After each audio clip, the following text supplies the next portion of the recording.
Hey, what is going on YouTube? My name is James and welcome back to another video. So in today's video, I'm going to be reviewing this Orient watch, as you can see right here. Now this is the Orient, well, I thought it was the Orient FD00 because that's what it says on the back, but after a lot of research, it is the Orient, you ready for this? I'll write it down as well. CFD0001B. Now this is actually a discontinued watch from Orient. It's part of the CFD line, which is still going. You can have a look on Orient's website. Very similar, but there are little differences which we'll get into. So this watch is discontinued. It no longer is up for sale on any retailers out there.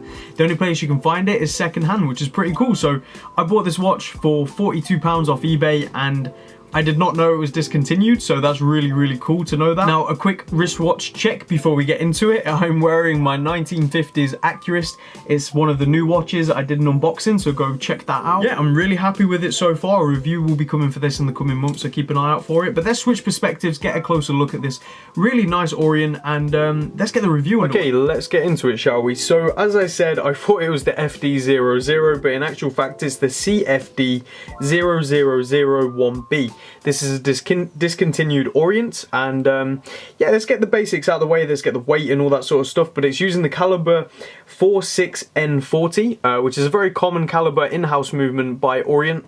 Again, it's used across the whole CFD line. It's a really reliable movement. As you can see right there, it has a 40-hour power reserve. This 40-hour power reserve fills up quite quickly within, like, I don't know, I'd say 30 to an hour of constant use. So if you're an active individual, you will not really run out of power on this watch.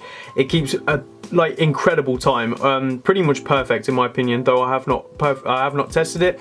It's very resilient. It has 30 meters water resistant, which is, I'd call it splash proof. You know, it'll be okay in the rain, maybe for a quick dip, but I would not go actual swimming with this watch. But let's get the dimensions out of the way and the weight. So let's start with the weight. The weight of this watch is 86 grams, and that's with the original bracelet, so it's definitely not a crazy light watch, but it's definitely not very heavy either. Okay, now let's move on to dimension. So case width right there, I'd probably call it a 37, because that's where it's listed everywhere. Yep, as you can see right there, just under 37. Look to look, we're looking at just around 42.5 look to look. Now, as you can see right here, we're looking at just over 11 millimeters thickness, so a very thin watch. It will definitely slip under a cuff nicely.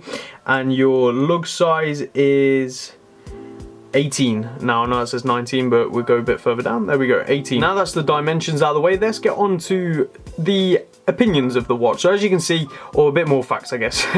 As you can see, it has a black dial, the Orient logo right there at the bottom. It says Orient and automatic underneath. Now the power reserve is at the 12 o'clock position. It is very nicely sort of laid out right there. It says power reserve underneath it, going across in the sort of the same way the power reserve is. Now the bracelet is something I want to get onto. The bracelet is very thin.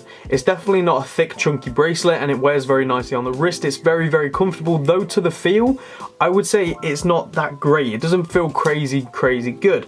Now on the bracelet, as you can see, it is brushed along the middle and the sides with it. On each side of the lug, or whatever you want to call it, it is polished. It really does stand out. It looks very nice in my opinion, and it really matches with the whole polished finish of the case. The case right here is fully polished, apart from the line. I don't know if you guys can see that going across here where it is brushed. It's a nice little sort of transaction when it's on the wrist, and you can see from the side this brushed side, and then the rest is polished. It's a very fine polish. It looks brilliant. It's a mineral crystal. It's not sapphire or anything. It's mineral. One thing I've noticed is it picks up fingerprints like nothing. As you can see, it has got a lot of glare. The markers all being metal, it really does stand out, and the glare doesn't really take away from it. Now, as you can see, the hour and minute hand is loomed. The loom is not very good. I'm not gonna lie. There's not really a way for me to show you this because I can't make my room perfectly dark. I'm sorry about that. Now, as I mentioned, it's a 40-hour power reserve. It fills up very quickly, and it lasts for 40 hours like it states, which is brilliant. A little background on Orient. It was founded in the 1950s in Tokyo, Japan,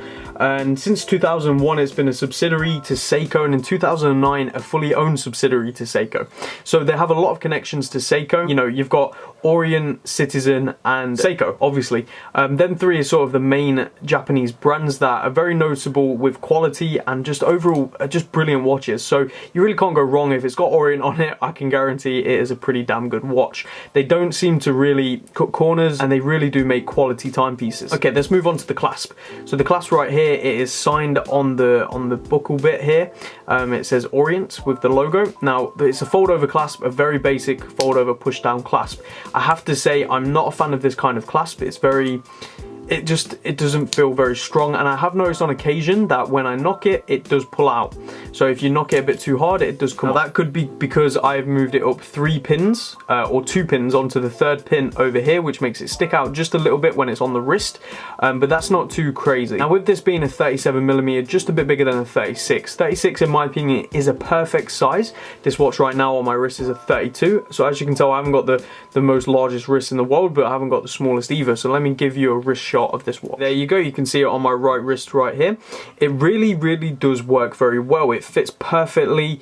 As you can see, there it is sticking out, but that's because I've moved a few pins up because it fits well, but if I took another link out, it'd have been way too tight, and if I put one back on it, it's way too small, so I had no other option but to move the pins up. But as you can see, it wears like a 37 should. It's a perfect fit for my wrist. If a 36 fits you fine, this will fit you perfectly fine as well. It wears a tiny bit bigger than a 37 in my opinion.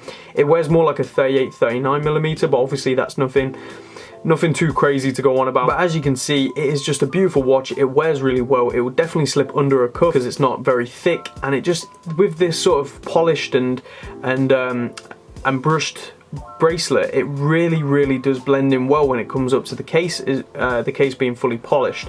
Now, I wish this bit right here would have been fully polished, because it's a bit too much of a contrast, if you know what I mean, from fully polished to just then brushed. Now, in terms of age, I'm not actually sure how old this watch is, but I wouldn't put it past them more than like 10 years old.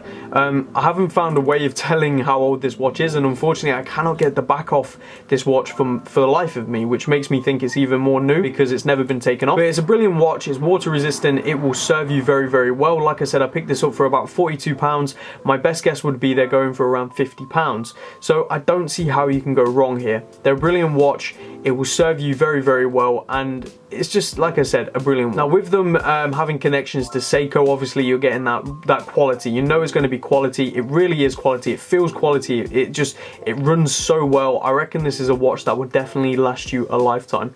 So in my opinion, it wins a good 9 out of 10 from me for being a stainless steel dress watch. It's nothing too crazy. The power reserve adds that little bit of complication to the dial, but nothing ludicrous. Would I have preferred it without that? I think this watch would have looked even better without it, but then again, having it on there just gives it that little bit of character, and changes it up from just a regular blackface watch. So I really like it. Okay guys, so that's the end of the review for the Orient. I really hope you enjoyed it. If you did, be sure to leave a like. I'm sorry there's not that much information, but at the end of the day, this watch is discontinued, so there's really not that much information out there. If you do happen to find more information on it, please feel free to let me know down in the comments. Share your opinions of this watch. If you own it, let me know, because I'll be very interested in your opinion. But yeah, thank you all very much for watching this video. I really hope you did enjoy, and I'll see you all in the next one, guys.